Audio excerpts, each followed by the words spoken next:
Welcome to Big Skywriter, the podcast for storytellers of all shapes and sizes. Whether you write novels, teach classes, or just tell your friends what you did last weekend, if you're a storyteller, this podcast is for you. Here's the host of Big Skywriter, Clint Morey. Thank you, Mark, and thank you for dropping by to listen.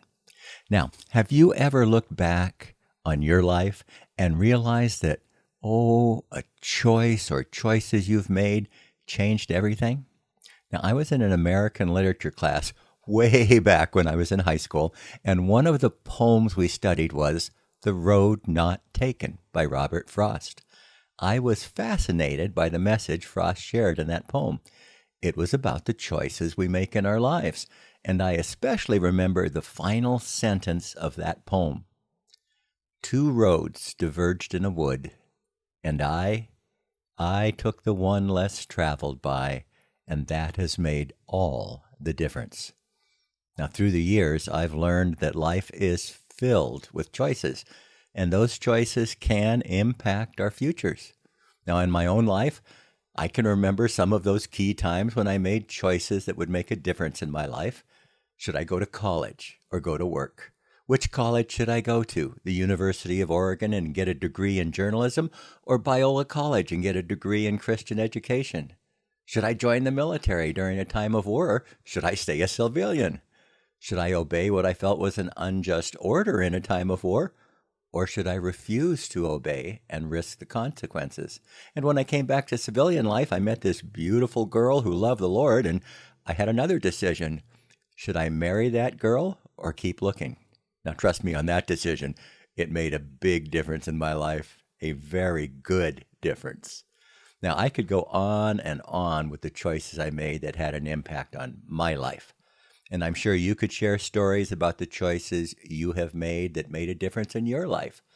It's important to know that choices matter. And that's probably one of the reasons I like Robert Frost's poem. Now, the idea of choosing a path isn't new.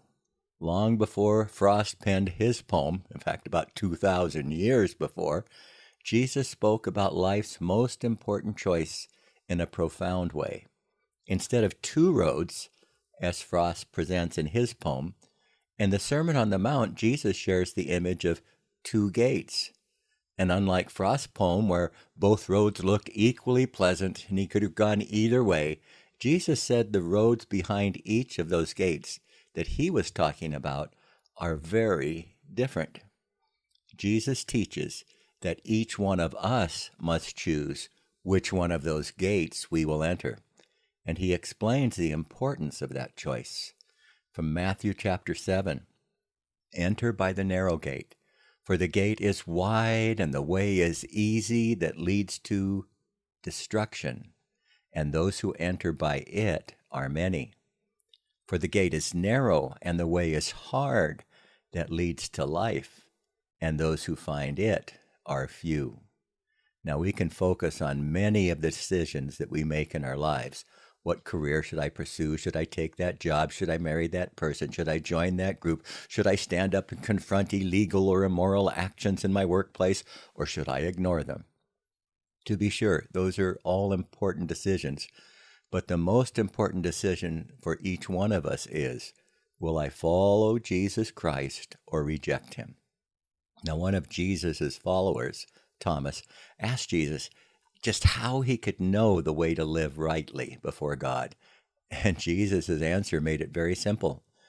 I am the way, the truth, and the life. No one comes to the Father except through me, John 14:6.